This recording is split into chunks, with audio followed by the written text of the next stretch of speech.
centripetal force experiment. Constant radius and variable mass.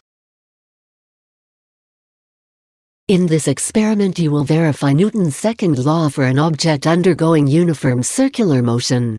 You will change its mass while keeping its radius of rotation constant. This experiment has two parts. In the first part, you will measure the period of a rotating mass. In the second part, you will determine the force required to keep the mass under uniform circular motion. Its most important element is its low-friction rotating shaft. In the first step, you will insert a crossbar near the top of the rotating shaft. To firmly secure the bar, its beveled regions must face upwards. Using the locking bolt, lock the bar along the longest of these regions. The crossbar has a string from which you will suspend a rotating mass. A rotating mass is provided. This rotating mass is a bob. Measure its mass with a scale. Using the provided spreadsheet, log this mass with the right number of significant figures. Suspend the bob from the string of the crossbar. At the base of the apparatus, there is an indicator rod. Slide the indicator rod until its tip coincides with the tip of the bob. Tip of the bob to the tip of the rod. Using a ruler, measure the radius of rotation of the bob. Take this measurement from the center of the rotating shaft to the tip of the mass bob. Log it in the spreadsheet.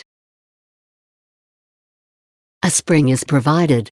Attach one end of the spring to the rotating shaft. Attach the other end of the spring to the mass bob. Pull the bob until its tip coincides with the tip of the indicator rod. Tip of the bob to the tip of the rod. While holding the bob, check if the spring is horizontal. If it is not, adjust the bob's height by either winding or unwinding the string attached to the crossbar. Remember, tip of the bob to the tip of the rod. Horizontal spring, vertical string. Lower the apparatus with the adjustable bolts until the apparatus' lower surface touches the table. Clamp the apparatus to the table with a C-clamp.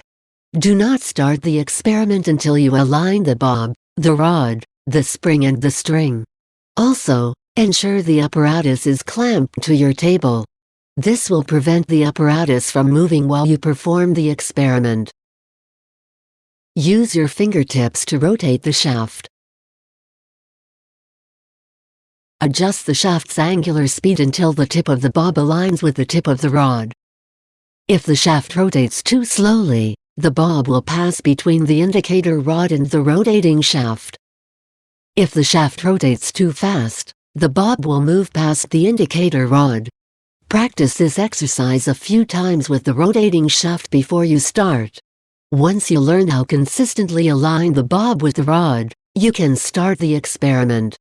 Using a timer, measure how long it takes for the bob to complete 20 revolutions. Adjust the rotating speed to align the bob with the rod. Then count down from 5, 4, 3, etc. At 0, start your timer and continue counting the revolutions until 20. Because of friction, you may need to propel the shaft with your fingertips every now and then. When you reach 20 rotations, stop the timer, read the period and log this value into your spreadsheet. As you count the number of rotations, ensure the tip of the bob remains aligned with the tip of the rod. Also, ensure the spring is horizontal and the string is vertical. If they are not, you may need to either increase or decrease the angular rotation. If you still can't achieve alignment, you will need to stop the experiment and realign everything. Load a 20 grams slotted mass to a scale and determine its exact mass. Add this measurement to the bob's mass and log this result to your spreadsheet. Use the proper number of significant figures. Clamp the slotted mass to the top of the bob. The bob is a disc with a threaded hole. Use it to safely clamp the slotted mass to the bob. Pull the bob to the left until the tip of the bob aligns with the tip of the rod. Make sure the spring is horizontal and the string is vertical. If they are not, adjust the vertical position of the bob by winding or unwinding the string. Put the shaft to rotate and determine how long it takes for the bob to complete 20 revolutions. As before, The tip of the bob must be aligned with the tip of the rod. Compare this new measurement with the first one. Repeat the 4 previous procedures for 5 different slotted masses: 50 grams, 70 grams, 100 grams, 120 grams, and 150 grams. A total of 7 measurements. You will now measure the force the spring applies to the bob. This force is equal to the centripetal force. This part can be performed without the C-clamp. Using a 1 meter long string, attach it to the left side of the mass bob. Pass the other end of string 2 through the pulley. Attach a mass hanger to the other end of the string. Load several slotted masses to the mass hanger. Load these masses until the tip of the bob aligns with tip of the rod.